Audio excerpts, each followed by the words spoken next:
제가 그 운동 경기 중 테니스 경기를 좋아하는데, 제가 좋아하는 선수가 있습니다. 아 라파엘 나달이라고 하는 선수인데, 이제 우리나라 나이로 아마 올해 37 인가 됐습니다. 이제 노장인 것이죠, 테니스 선수 중에서는. 그런데 제가 그 선수를 참 좋아하는 그 이유는 매 경기마다 정말 열정적으로, 그리고 지치지 않고 경기에 임하는 것입니다. 선수들이 경기를 하다 보면 또 뜻대로 경기가 풀리지 않을 때는 낙심하기도 하고, 또 그러한 어떤 그 감정의 그 변화들이 경기 가운데 나타나는데, 이 나달이라고 하는 선수는 아 정말 어려운 가운데서도 포기하지 아니하고 그 어려움을 극복하고 최선을 다해서 경기에 임하는 그 모습이 참 그 매력이 있더라고요. 그래서 제가 좋아합니다. 그런데 그 지난 그 1월 말에 호주 오픈이라고 하는 그 테니스 경기가 있습니다. 굉장히 이제 큰 대회예요. 여기서 이제 우승하면 약 25억의 상금을 받습니다. 25억. 엄청난 금액이잖아요. 그런데 그 경기에 라파엘 나달이 결승전까지 올라간 거예요. 그리고 이제 상대 선수는 그 메드베데프라고 러시아 선수입니다. 20대 선수인데, 지금 현재는 그 세계 랭킹 1위 하는 선수입니다. 워낙 이그 신체도 좋고, 또 이 젊기 때문에 기술도 뛰어나고 해서 전문가들도 이 메드베데프 이 선수가 우승할 거다, 대부분의 전문가도 그렇게 생각을 하고 있었고, 제가 생각하기에도 이번에는 나달이 이기기는 어렵겠다, 적어도 3대 0으로 지지만 않았으면 좋겠다, 이런 생각을 했습니다. 보통 결승전은 쉽게 얘기하면 5번의 게임을 하는데, 그중에 3번 이기면은 우승을 하는 것입니다. 그렇기 때문에 나달이 그 0패라도 모면하고 '한 번이라도 이겼으면 좋겠다.' 인제 이런 생각을 했어요. 그런데 인제 그날 저녁에 경기를 하더라고요. 그래서 제가 인제 틈틈이 그 경기를 확인하는데, 아 이 나달이라고 하는 선수가 첫 판부터 일방적으로 밀리는 거예요. 그러니까 그야말로 이 러시아 선수가 완벽하게 경기를 지배를 하는 겁니다. 그래서 첫 번째 게임에서 그냥 압도적으로 진 겁니다. 두 번째 게임도 역시 졌어요. 이제 세 번째 경기를 하는데 '야, 이거 3대 0으로 지겠구나.' 그 생각이 드는 거예요. 그래서 제가 응원하는 선수가 그렇게 하니까 속상하잖아요. 보고 싶지가 않은 거예요. 그래서 '에이, 그만 보겠다. 어차피 질 거. 그냥 속상하니까 그만 보자.' 그러고 이제 잠을 잤습니다. 그리고 나서 그다음 날 일어나서 딱 보니까 놀랍게 경기가 역전이 된 거예요. 오히려 3대 2로 역전한 겁니다. 그러니까 두 번 지고 나서 연거푸 세 번을 딱 이긴 거예요. 그래서 제가 깜짝 놀랐습니다. 아니, 나이가 있기 때문에 경기가 진행되어질수록 오히려 이기기가 힘들 텐데 오히려 역전을 한 거예요. 그래서 인제 짧게 그 영상으로 만들어 놓은 것을 보니까 정말 대단한 하더라고요. 그래서 세 번째, 네 번째, 다섯 번째 이 세 게임을 연거푸 이기는데, 그 경기를 보면서 거의 질 것 같은 그런 것이 있잖아요. 한 게임 이기고 두 게임 이겼다 할지라도 그 마지막에 질 것 같은 그러한 상황인데도 놀랍게도 제 마음이 평안한 거예요. 평온한 겁니다. 조마조마하지도 않고. 왜 그랬을까요? 이미 경기 결과를 알고 있기 때문에 그런 것이죠. 그러니까 그 경기를 보더라도 거의 질 것 같은 그런 위기에 나달이 처했어도 그냥 평온하게 그냥 보는 거예요. 왜냐하면은 그것을 극복하고 우승했다는 것을 제가 알고 있기 때문에 그렇다는 거죠. 그 경기 결과를 알고 있으니까 그 선수가 어떤 어려움에 처했다 할지라도 거기에 따라서 제가 동요하지 않는 거예요. 오늘 하나님께서 요한계시록을 통해서 하나님의 택한 백성들에게 주신 약속의 말씀이 실상 그 내용이라는 거예요.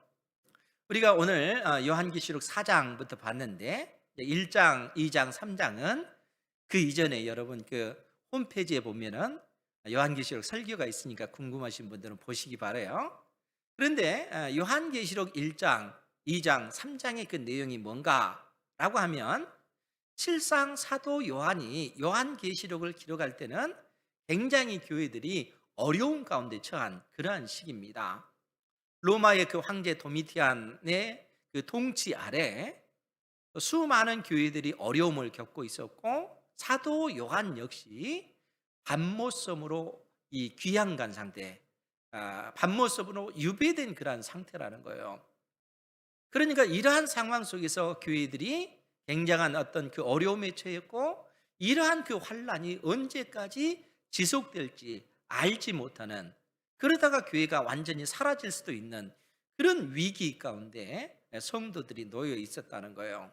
그러한 가운데 하나님께서 밤모섬에 있는 사도 요한에게 환상을 보여주신 것입니다. 어떤 환상이냐면은 우리 주님의 환상, 그것도 온 세상을 심판하실 심판주로서 우리 주님의 그 영광스러운 모습이 나타나셨는데 그 영광스러운 주님께서 7촛대 사이를 거니시는 그 모습을 본 것입니다. 그 내용이 요한계시록 1장에 기록이 되어져 있어요. 그러면 7촛대가 의미하는 것이 무엇인가 하면 요한계시록 1장이 뭐라고 표현됐냐면 7촛대는 7교회라 이렇게 언급을 하고 있습니다. 7교회라고 하는 것은 단순히 7개의 어떤 그 교회만을 의미하는 것이 아니라 완전수로서의 7을 의미하는 겁니다. 그러니까 요한계시록에 나오는 2장, 3장에 우리 7교회에 대해서 알잖아요. 첫 번째 등장했던 교회가 에베소 교회, 여러분들의 기억을 상기시키기 위해서 두 번째는 서머나 교회, 또 세 번째는 버가모 교회, 또 네 번째는 두아디라 교회, 다섯 번째는 사대 교회, 여섯 번째는 빌라델비아 교회, 일곱 번째는 라오디게아 교회. 이 7교회가 계시록 2장, 3장에 그렇게 나온다는 거예요. 그러니까 이때 당시 어떤 그 교회의 그 형편은 굉장히 어려운 가운데, 신앙적으로 위기 가운데 있는 것입니다. 그래서 우리 주님께서 그 7교회에 말씀하시기를 때에 따라 책망도 하시고 또 격려도 하시고 또 칭찬도 하시는 그러한 어떤 그 모습을 우리 주님께서 7교회에 말씀을 내려주시는 거예요. 그런데 단순히 7교회가 아니라 이 7교회는 이 땅에 있는 모든 교회를 대표해서 7교회라는 거예요. 그러니까 우리 주님께서 7촛대 사이를 거니신다라는 그런 의미는 이 땅에 있는 그 모든 교회를 우리 주님께서 지금 불꽃 같은 눈동자로 살피시고 그 교회들을 지키시고 그 교회들 가운데 운행하고 계시다 하는 사실을 사도 요한에게 명백하게 보여주시는 거예요. 교회가 이 땅에서 이 세상 나라 로마의 도미티안 황제 아래 그 고통을 당하고 위기 가운데 있지만 그런 가운데 우리 주님께서 성도들을 떠나신 것이 아니라는 거예요. 성도들과 여전히 함께 하고 계시고 그들이 그 환난을 이기고 믿음으로 견고히 서기를 주님께서는 원하고 계시다는 거예요. 그러니까 땅에서 지금 현재 되어지는 성도들의 그 아픔, 그 고통을 지금 요한계시록 2장, 3장이 보여주고 나서 하나님께서 사도 요한에게 하늘에서 되어지는 그러한 일들을 보여주시는 것입니다. 그것이 요한계시록 4장, 5장에 있는 그 내용이라는 거예요. 그러면 이 4장 그 내용을 좀 우리가 보면 4장 1절, 2절에 보면 이 일 후에, 그러니까 이제 시간적인 그 순서로 얘기하는 것이 아니라 2장, 3장의 어떤 그 내용 이후에 또 다른 그 환상을 하나님께서 사도 요한에게 보게 하셨는데 내가 보니 하늘에 열린 문이 있는데 내가 들은 바 처음에 내게 말하던 나팔 소리 같은 그 음성이 이르되 이리로 올라오라. 이후에 마땅히 일어날 일들을 내가 내게 보이리라. 하나님께서 사도 요한에게 하늘의 열린 문을 통해서 지금 현재 하늘에서 되어지고 있는 그 환상을 보게끔 해 주신다는 거예요. 그리고 하나님께서 장차 이후에 마땅히 일어날 일들에 관해서 사도 요한에게 알려주시겠다는 거예요. 그러면은 이후에 마땅히 일어날 일들, 그 일들이 뭐겠어요? 그래서 이후에 마땅히 일어날 그 일들에 관해서 하나님께서 사도 요한에게 알려주셨는데, 그 내용이 계시록 6장에서 16장까지 자세하게 나와 있는 거예요. 그럼 제가 계속해서 얘기하잖아요. 여러분들 요한계시록 계속 설교할 테니까 읽으셔야 돼요. 6장에서 16장까지 그 내용이 뭡니까? 7 인의 재앙이잖아요. 그리고 7 나팔 재앙, 7 대접, 7 그릇 안에 담겨져 있는 7 대접 재앙. 이것이 핵심을 이루고 있습니다. 그러니까 하나님께서 하나님을 대적하는 이 세상을 향하여 진노하시고 심판하시고, 그 가운데서 피 흘려 세우신 주의 몸된 교회를 보호하시고 택한 백성들을 구원해 내시는 그 내용을 기록해 놓고 있다는 거예요. 그러니까 예수님의 초림부터 재림까지 이 마지막 날들에 벌어지는 그 일들을 하나님께서 사도 요한을 통해서 알게끔 해 주시는 것입니다. 그리고 그 가운데 세상은 심판하시지만 하나님께서는 그 가운데서 택한 백성들을 구원해 내시는 그러한 일들을 계시록을 통해서 보여주고 있다는 거예요. 그러니까 사랑하는 성도 여러분, 예수님의 그 초림부터 재림까지 이 기간이 마지막 때라는 거예요. 마지막 날들. 그리고 이 마지막 날들의 끝에 우리 주님께서 재림하셔서 온 세상을 심판하시고 또 택한 백성들에게 영원한 하나님의 나라를 상속받게 해 주시는 것입니다. 그러니까 계시록은 이 기간 동안 되어질 그 일들에 관해서 알려주고 계시다는 거예요. 하나님께서 사도 요한을 통해서 그러한 것들을 보게끔 해주시는 겁니다. 그런데 지금 사도 요한은 이 계시록 4장을 통해서 하늘에서 되어지는 그 광경을 그림처럼 묘사를 해놓고 있습니다. 그러면 어떤 내용일까? 2절 3절의 그 내용을 보면, 내가 곧 성령에 감동되었더니 보라, 하늘에 보좌를 베풀었고 그 보좌 위에 앉으신 이가 있는데, 앉으신 이의 모양이 벽옥과 홍보석 같고 또 무지개가 있어 보좌에 들렸는데 그 모양이 녹보석 같더라.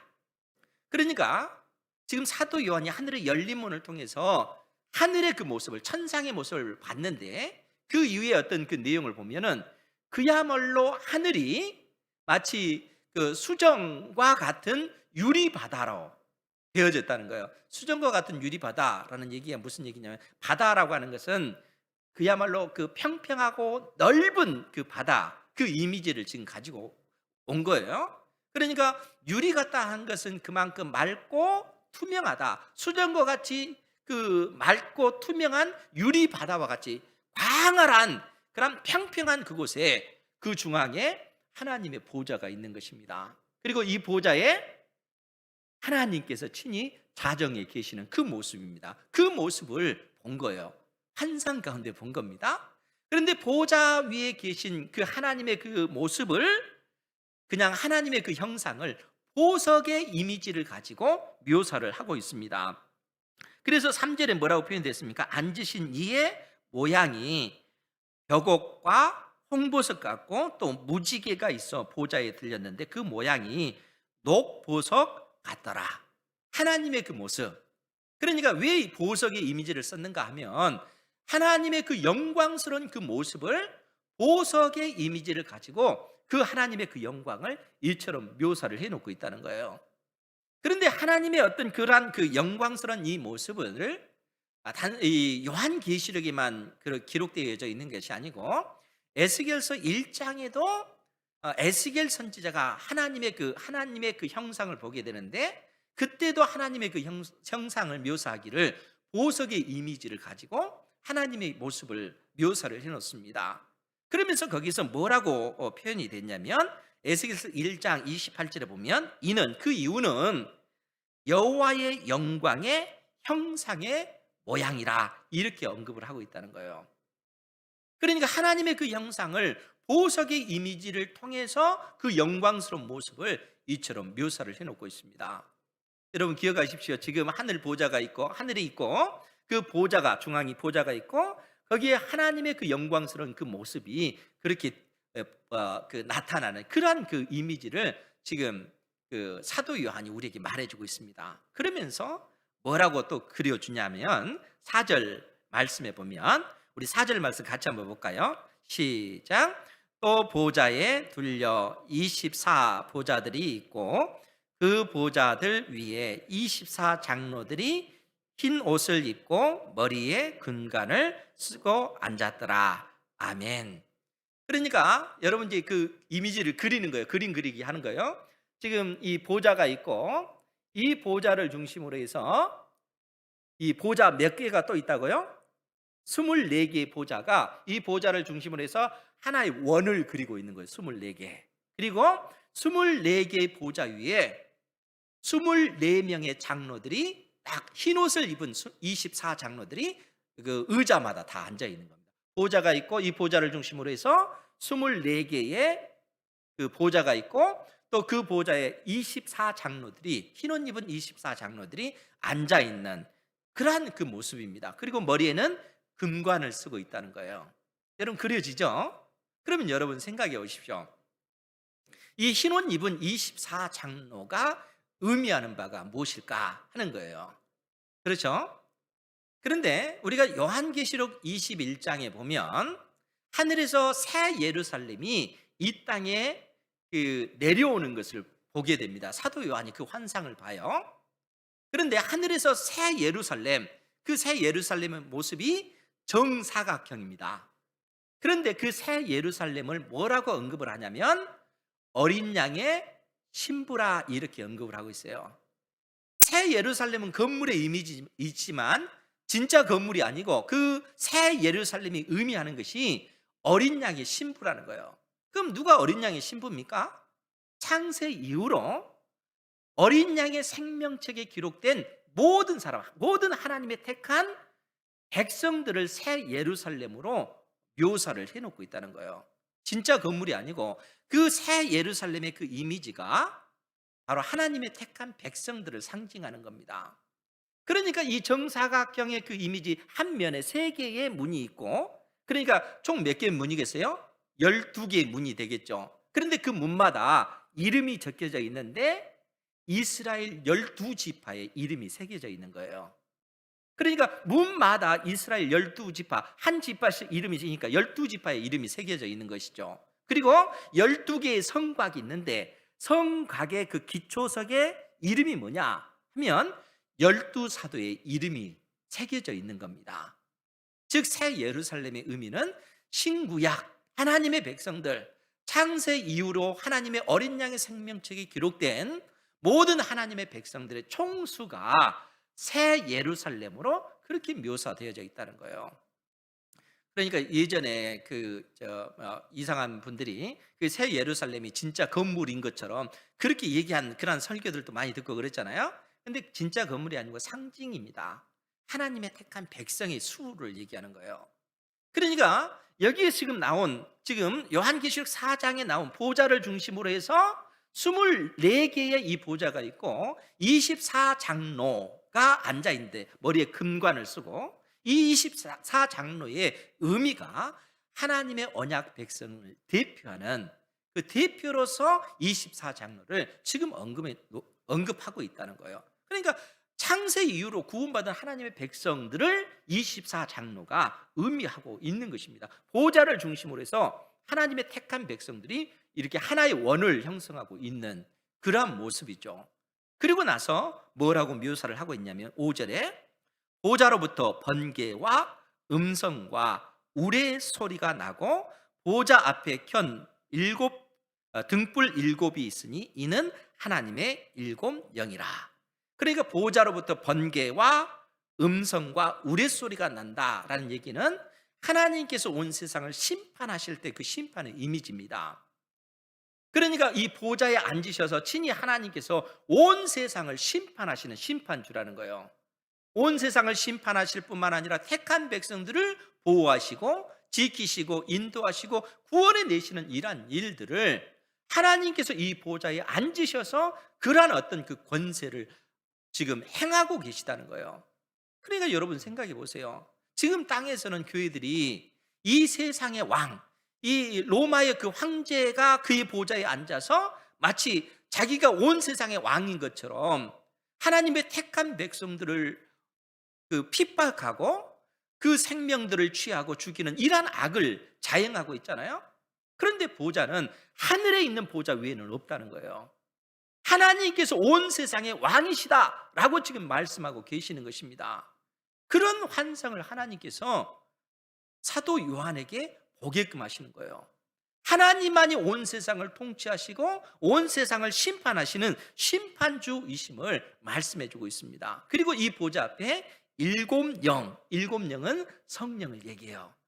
그러니까 우리가 5장까지 그 내용을 보면 그 보좌가 있고 이 보좌 앞에 어린 양과 성령께서 함께 하시는, 일곱 영이 함께 하시는 그런 모습을 볼 수가 있습니다. 그리고 이 보좌를 호위하는 네 생물이 있고, 그리고 그 이후에 24장로가 있는 그러한 그 어떤 그 그림을 그릴 수가 있어요. 그러니까 지금 보좌 앞에 일곱 영, 성령과 또 어린 양이 함께 있는 그러한 모습입니다. 그런데 그런 가운데 6절 이하의 말씀을 보면, 우리 6절도 같이 한번 볼까요? 시작.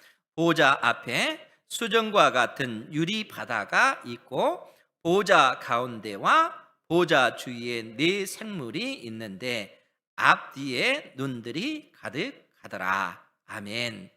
그러니까 이제 여러분들이 그 순서를 잘 알아야 돼요. 보좌가 있으면 이 보좌 앞에 어린 양과 성령께서 계시고, 이 어린 양과 성령을 그 호위하는 네 생물이 있고, 그 다음에 24장로들이 이 원을 형성하고 있는 이런 그림을 지금 묘사해 놓고 있습니다.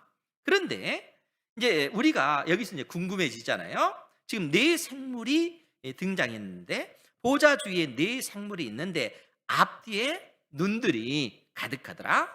그리고 그 첫째 생물은 사자 같고, 그 둘째 생물은 송아지 같고, 그 셋째 생물은 얼굴이 사람 같고, 그 넷째 생물은 날아가는 독수리 같은데, 네 생물은 각각 6날개를 가졌고 그 안과 주위에는 눈들이 가득하더라.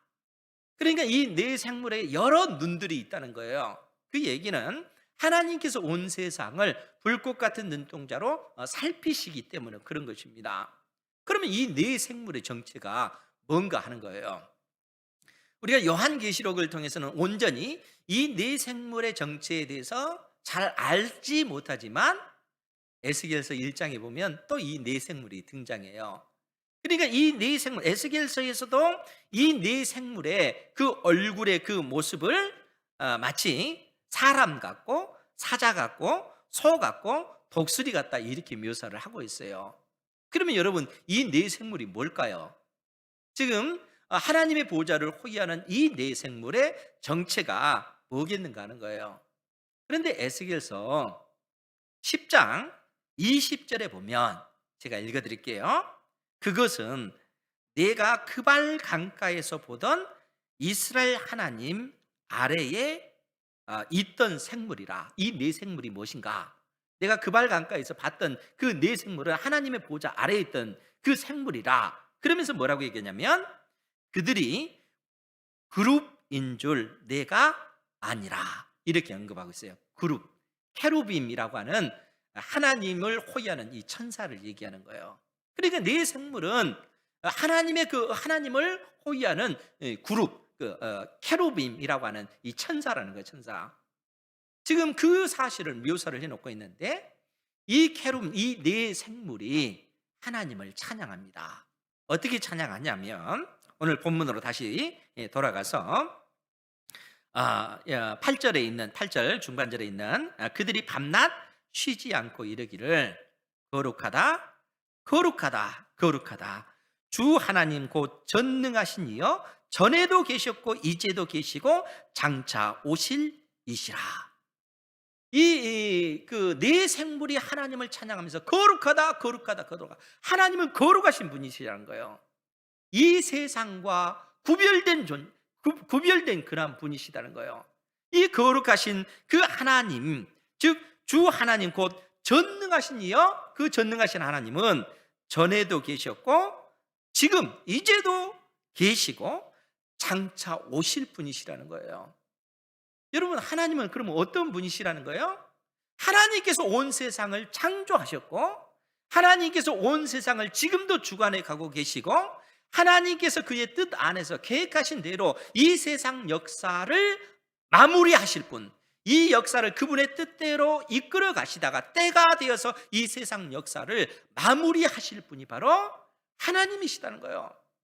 장차 우리 주님께서 이 땅에 오셔서 온 세상을 심판하시고 택한 백성들을 구원하시어 영원한 하나님의 나라를 상속받게 하실 그러한 분이시라는 거예요. 하나님께서는 이러한 일들을 완성시키실 분이시라는 거예요. 그러니까 여러분, 이미 사도 요한은 지금 천상에서 되어지는 그러한 환상을 통해서 지금 이 땅에서 수많은 어떤 그 인생의 문제들로 인해서 핍박당하고 고난당하는 그 사람들이 그로서 영원히 멸망당하는 것이 아니라 결국에는 그들이 승리하여 24장로로 상징되어지는 하나님께서 구원하시기로 작정된 모든 자는 구원받아서 결국에는 하나님을 찬양하고 경배하는 그 자리에 설 것을 미리 내다보는 거예요. 이미 경기에서 승리하니까 더 이상 긴장이 없잖아요. 제가 그 라파엘 나달이라고 하는 선수가 이미 우승하고 나서 그 경기를 보니까 어려움에 처해서도 여유 있게 보는 거예요. 긴장하지 않은 거예요. 저 어려움을 어떻게 극복했지? 이렇게 보여지는 것이죠.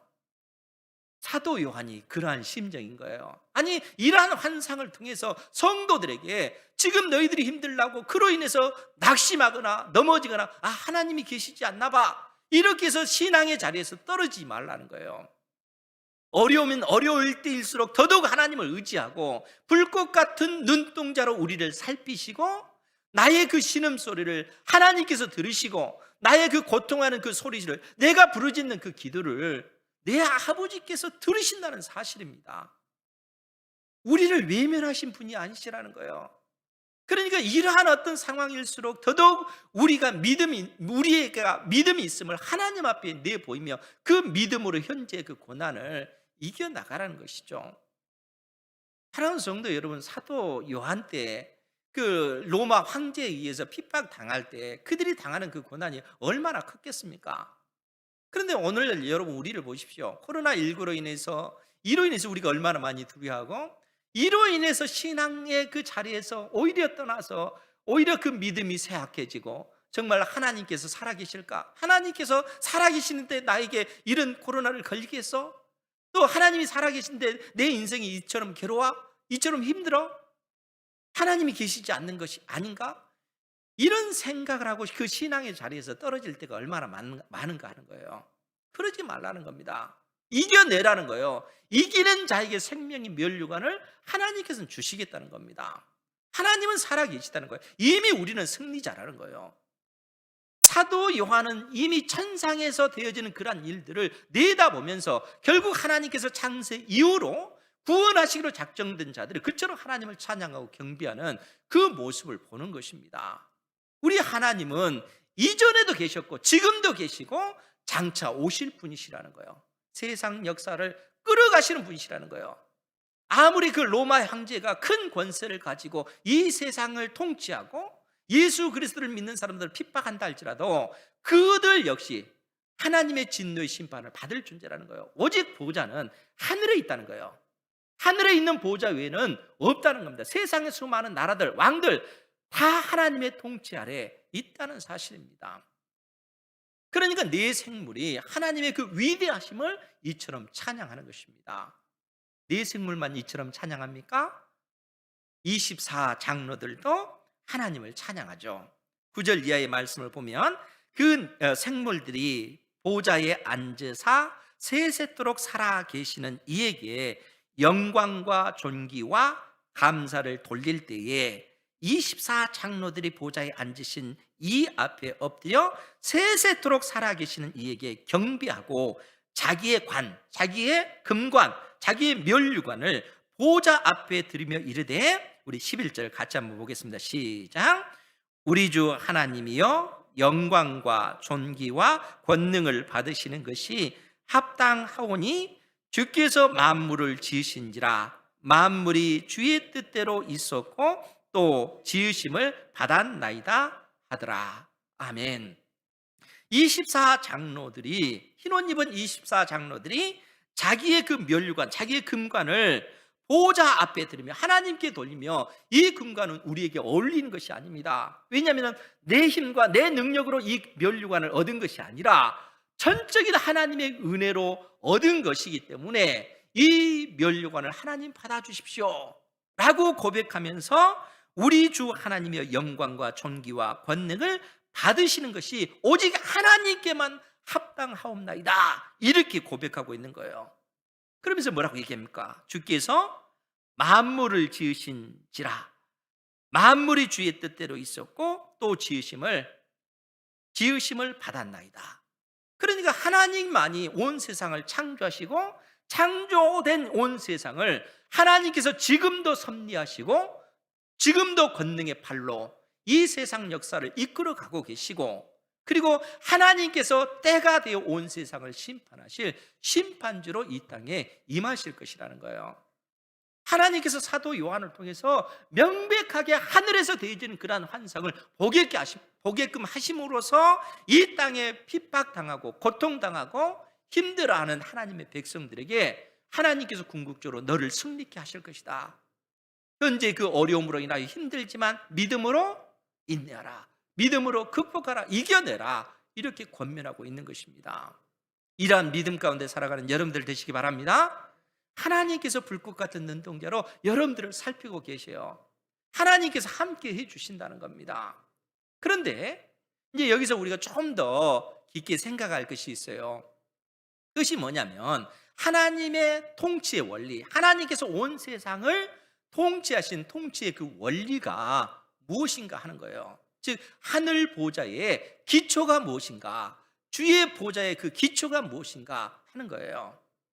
하나님께서 온 세상을 통치하신 통치의 원리, 그 원리가 뭘까요?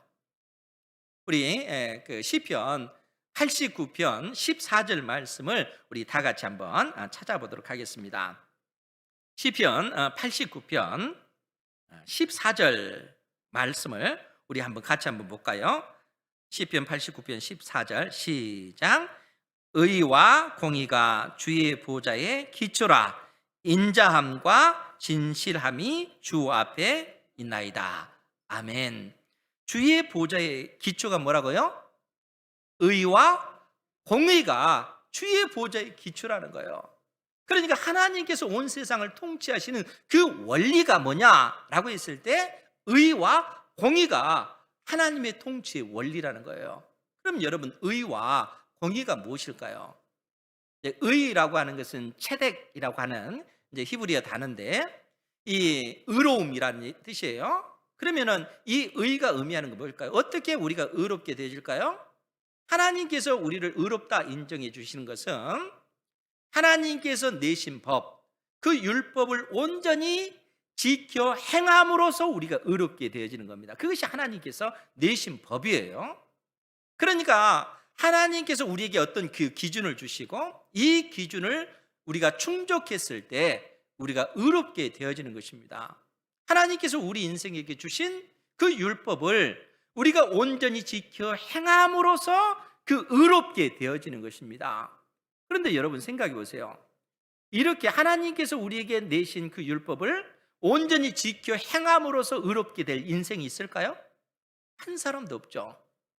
하나님께서는 의와 공의를 통해서 그 하나님의 보호자의 그 기초로 삼으셨나, 통치 원리로 삼으셨는데, 그럼 이 공의라고 하는 것이 무엇인가 하는 것은 미시파트라고 하는 그러한 단어인데, 그 뜻은 공의 또 심판, 재판 이런 의미를 가지고 있습니다.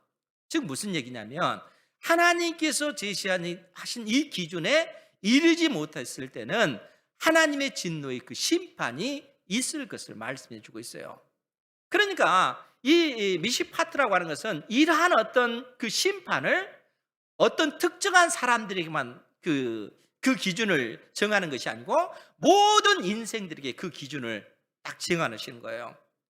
그러니까 여러분, 우리가 이제 하나님의 형상대로 창조함을 받았기 때문에 세상의 어떤 이 사회에도 국가도 어떤 공동체도 질서가 있잖아요. 법이 있잖아요. 우리나라 대한민국에도 헌법이 있고 그 법이 있잖아요. 그런데 여러분, 이 법을 시행하는, 그러니까 이 법을 가지고 판단하는 재판장이 만약 그 주머니에 두 개의 저울처, 무거운 것과 가벼운 것을 호주머니에 딱 넣어놓고 어떤 사람, 자기와 친한 사람에게는 그 죄를 묻지 않고 무죄로 방면하고 어떤 사람은 미워서 그가 범한 죄보다 더 무거운 형벌을 내리면은 그 사회가 온전히 유지가 될 수 있겠어요? 그렇지 않겠죠. 그러니까 성경에서도 그렇고요, 이 사회에서도 이 재판장의 그 역할이라고 하는 것이 굉장히 중요합니다. 이 법 자체도 이 법 자체도 이 택한 백성, 이 땅에 있는 그 국민들을 위해서 그 법이 만들어져야, 합리적으로 만들어져야 되고 그 법을 시행함에 있어서도 공의로 시행되어져야 된다는 거예요. 모든 사람에게 동일한 그 잣대를 가지고 동일하게 판단을 해야 된다는 거예요. 나와 가까운 사람에게는 그 무죄로 해주고 내가 미워하는 사람은 유죄로 만들고, 이렇게 되어져서는 안 된다는 거예요. 그렇게 되어지면 그 사회 자체가 붕괴되어지는 거예요. 또 그러한 어떤 사회가 되어지면 더 이상 이 땅의 한 사회로서 온전히 존속하지 못하게 되면 하나님께서는 그 사회를 심판하십니다. 다른 나라를 들어서 그 나라를 망하게 하시는 거예요. 그 정권이 무너지게 만드시는 거예요. 왜냐하면 그것이 하나님의 통치의 원리이기 때문에 그렇다는 거예요. 그렇기 때문에 이 세상 역사의 끝에 하나님께서는 온 세상을 의와 공의로 심판하시는 것입니다. 그런데 그 의를 충족할 수 있는 인생이 있겠는가 하면 한 사람도 없다는 거예요. 모두 다 하나님의 진노의 심판을 받고 영원한 불못, 지옥에 던져지는 것이 우리 인생의 마땅한 바라는 거예요. 왜냐하면 의와 공의가 주의 보좌의 기초이기 때문에 그런 것입니다. 그런데 시인은 그 다음에 뭐라고 언급을 하냐면 인자함과 진실함이 주 앞에 있나이다, 이렇게 언급하고 있어요. 인자함과 진실함, 헤세드와 에메트라고 하는 거예요. 이 헤세드가 뭐라고 했어요? 우리가 죄인인 것을 깨닫고 하나님께 소망을 두고 나아갈 때 그 사람을 하나님께서 긍휼히 여기신다는 거예요. 내가 죄인이라는 사실을 깨닫고 나의 죄 때문에 나의 주님께서 십자가에 못 박혀 죽으신 하나님의 아들이라는 사실을 믿는 자에게 하나님께서는 의롭다 인정해 주시는 거예요. 내가 행함으로 그 의를 충족한 것이 아니라 내가 예수 그리스도를 믿음으로 말미암아 나를 의롭다 하나님께서 인정해 주시는 것입니다. 그것이 하나님의 헤세드, 인자함이라는 거예요. 그리고 그러한 백성들은 하나님께서는 끝까지 진실함, 에메트, 진리, 신실함을 이해해요. 끝까지 그러한 자녀들을 버리지 아니하시고 결국에는 하나님께서 우리를 높이셔서 영원한 하나님의 나라를 상속받게 해 주신다는 거예요. 그것이 예수 그리스도를 믿는 하나님의 자녀들에게 베푸신 하나님의 놀라운 그 사랑이라는 겁니다. 그래서 우리가 하나님의 자녀가 될 수가 있는 것입니다. 그래서 사랑하는 성도 여러분, 24장로들의 그 머리에 있는 그 면류관, 그 금관, 이 금관은 그들의 어떤 수고와 그들의 행위를 통해서 얻어진 것이 아니잖아요. 이미 하나님께서 계시록 20장 6절에서 하나님의 택한 백성들에게 뭐라고 얘기를 하냐면, 그들이, 하나님의 언약 백성들이 하나님과 그리스도의 제사장이 되어 그리스도와 더불어 왕노릇 하리라. 우리가 예수님과 더불어 왕노릇, 왕 같은 존재가 된다는 거예요. 우리 머리에 하나님께서 금관, 왕관을 씌워주신다는 거예요. 그런데 24장로들이 하나님을 찬양하면서 뭐라고 얘기합니까? 이 왕관은 내 힘과 내 능력으로 얻은 것이 아닙니다. 오직 나의 주님께서 나의 죄 때문에 십자가에 못 박혀 죽으셨고 그 은혜에 힘입어서 내가 의롭다 인정되어졌을 뿐만 아니라 우리 주님의 그 놀라운 사랑으로 내가 왕과 같은 그런 존재가 되었습니다. 24보좌 위에 흰옷 입은 24장로, 그 흰옷은 바로 어린 양의 그 피로 씻어서 이 거룩하게 된 옷이잖아요. 의롭게 된 옷이잖아요. 그러니까 이 왕관은 내 힘과 내 능력으로 되어진 것이 아닙니다. 그러니까 이 왕관을 벗어서 하나님께 영광 돌리면서 오직 영광 받으실 분은 하나님 한 분 외에는 없는 것입니다. 이렇게 고백하면서 하나님의 그 위대하심을 찬양하고 있는 거예요. 그것이 이 세상 역사 마지막 때 되어질 그 모습이라는 거예요. 그러니까 사도 요한이 그러한 환상을 본 것입니다. 하나님께서 그것을 보게끔 해주셔요. 그러니까 믿음의 백성들은 비록 우리가 이 땅에서 어렵고 힘든 인생의 여정이 있지만, 그러나 그것으로 인해서 우리는 멸망당할 존재가 아니라는 거예요. 왜냐하면 불꽃 같은 눈동자로 우리를 살피시는 그 하나님께서 결국에는 이전에도 계셨고 지금도 계셨고 장차 오실 그분께서 우리를 이끄셔서 영원한 하나님의 나라를 상속받게 만드실 것이기 때문에 그렇다는 거예요. 사랑하는 성도 여러분, 이 믿음 가운데 살아가시기 바랍니다. 아무리 우리의 현실이 어렵다 할지라도, 그래서 이로 인해서 우리가 낙심해서는 안 돼요. 이로 인해서 하나님을 멀리해서는 안 된다는 거예요. 오히려 이처럼 어려울 때일수록 살아계신 하나님 앞에 우리의 믿음이 있음을 보이시라는 거예요. 코로나19로 인해서 걸려가지고 그로 인해서 고통당할 때 왜 하나님께서 이러한 것을 나에게 걸리게 하셨습니까? 그것이 아니라 이러한 고난을 허락해 주셨음을 감사합니다. 이 속에서도 나의 믿음이 있음을 하나님 앞에 보이겠나이다. 하나님 영광 받아주십시오. 이렇게 나아가야 된다는 거예요. 그로 인해서 낙심하고 좌절하고 절망하는 것이 아니라 우리는 오히려 그러한 환난을 통해서 믿음으로, 오히려 믿음 가운데 더 나가야 된다는 거예요. 그것이 하나님께서 오늘 우리에게 요구하시는, 원하시는 그러한 삶의 방식이라는 겁니다. 사랑하는 성도 여러분, 서문학교의 그 감독이었던 폴리갑에 관해서 예전에도 말씀을 드렸잖아요.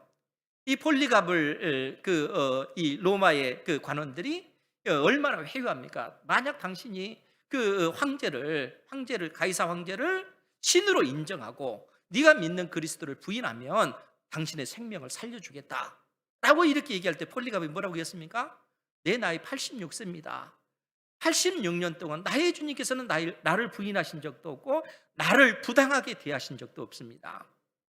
내가 어찌 나의 사랑하는 주님을 부인할 수 있겠습니까?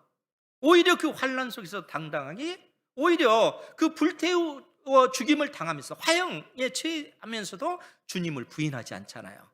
그 신앙을 주님께서 오늘 우리에게 원하고 계시다는 거예요.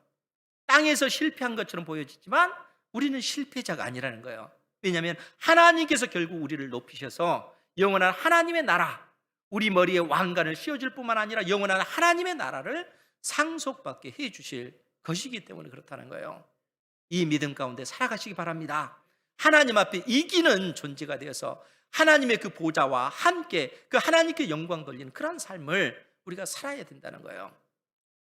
요한계시록 3장 21절에 보면 이기는 그에게는 내가 내 보좌에 함께 앉게 하여 주기를, 내가 이기고 아버지 보좌에 함께 앉은 것 같이 하리라.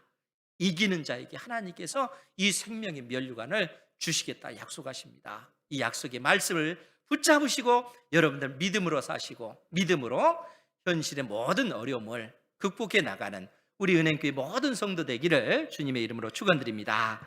기도하겠습니다. 거룩하신